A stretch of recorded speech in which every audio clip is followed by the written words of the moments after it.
Nuzvid municipal vice chairman Pagadala Satyanarayana, municipal floor leader Cherukuri Durgaprasad, పలువురు TDP నాయకులు పచ్చజెండా ఊపి చెత్త లారీలను జిందాల్ విద్యుత్ ప్లాంట్కు తరలించారు.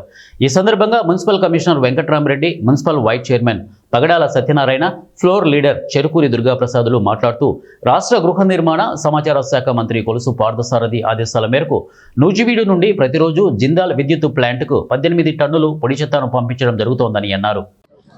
ఈరోజు నూజివీడు మున్సిపాలిటీ నుండి నూజివీడు శాసనసభ్యులు, రాష్ట్ర మంత్రివర్యులైనటువంటి కొలుసు పార్థసారథి గారి ఆదేశాల మేరకు నూజివీడు మున్సిపాలిటీలో ఈ డంపింగ్ అవుతున్నటువంటి చెత్త మొత్తం కూడా సుమారుగా ఒక 25 టన్నుల వరకు పర్ డే వస్తుందని చెప్పి ఇప్పుడే కమిషనర్ గారు తెలియజేశారు. ఇందులో పొడి చెత్తగా 10-15 టన్నులు రావచ్చు, మిగిలిన తడి చెత్త అవుతుంది. ఈ తడి చెత్త మొత్తం ఈ డంపింగ్ యార్డ్లోనే ఉంచి మరి ఏదైతే పొడి చెత్త ఉందో దీన్ని మరి ఇక్కడ మీ వెనక చూస్తున్నటువంటి లారీల ద్వారా ఇక్కడ నుంచి గుంటూరులో ఉన్నటువంటి జిందాల్ కంపెనీకి తరలిస్తే అక్కడ వాళ్ళు ఆటోమేటిక్ గా దీనికి విద్యుత్ ఉత్పత్తి చేయడానికి అక్కడ ఫ్యాక్టరీ పెట్టడం, మరి ఇప్పటికే రాష్ట్ర ప్రభుత్వం దాంతో టైఅప్ అయి ఉండటం వల్ల ఇక్కడ రాష్ట్రంలో ఉన్నటువంటి అన్ని మున్సిపాలిటీలు, విజయవాడ కార్పొరేషన్, గుంటూరు కార్పొరేషన్ కూడా దీనిలో భాగమై ఉంది.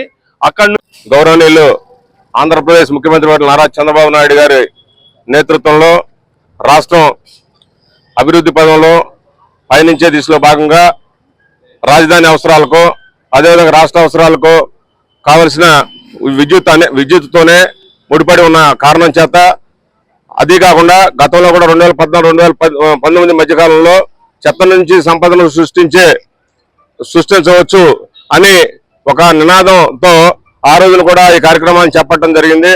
అదేవిధంగా ఇవాళ గుంటూరులో జిందాల్ కంపెనీ పవర్ కంపెనీకి వివిధ మున్సిపాలిటీల నుంచి వ్యర్థాలుగా ఉన్న చెత్తను పంపించి సంబంధిత వ్యర్థాల ద్వారా పవర్ను తయారు చేసి అక్కడ రాజధాని అవసరాలకు, అదేవిధంగా రాష్ట్ర అవసరాలకు ఉపయోగించడానికి మంత్రివర్యులైన కొలుసు పార్థసారథి గారి ఆదేశాల మేరకు వారి పేషి నుంచి వచ్చిన టీము 6 బృందాలు కూడాను గత 3 రోజుల నుంచి నూజివీడు పురపాలక సంఘం నందు ప్రతి వార్డు నందు పర్యటించి వారి సమస్యలు తెలుసుకుంటూ ఈ తడి చెత్త, పొడి చెత్త సెగ్రిగేషన్ వేరు చేసే భాగంలో నూజివీడు పురపాలక సంఘం నందు 28 టన్నులు చెత్త ఉత్పత్తి అవుతుంది. దానిలో 18 టన్నులేమో పొడి చెత్త, తడి చెత్త మార్చడం జరుగుతుంది. తడి చెత్తనేమో కంపోస్ట్ యార్డ్ నందే ఎరువు తయారు చేస్తున్నాము. పొడి చెత్తనేమో గుంటూరుకి వెళ్లే మార్గంలో జిందాల్ కంపెనీ వారి ద్వారా వారికి పంపించి ప్రతిరోజు అక్కడ కరెంటు ఉత్పత్తి చేయమని ఆదేశించున్నారు మా సిడిఎంఏ గారు. ఆ భాగంలో ప్రక్రియలు అనుసరించి నూజివీడు పురపాలక సంఘం నందు ఈరోజు మొట్టమొదటిసారిగా డంపింగ్ యార్డ్ నుంచి కాంపాక్టర్ ఒక లారీ పంపించడం జరుగుతుంది.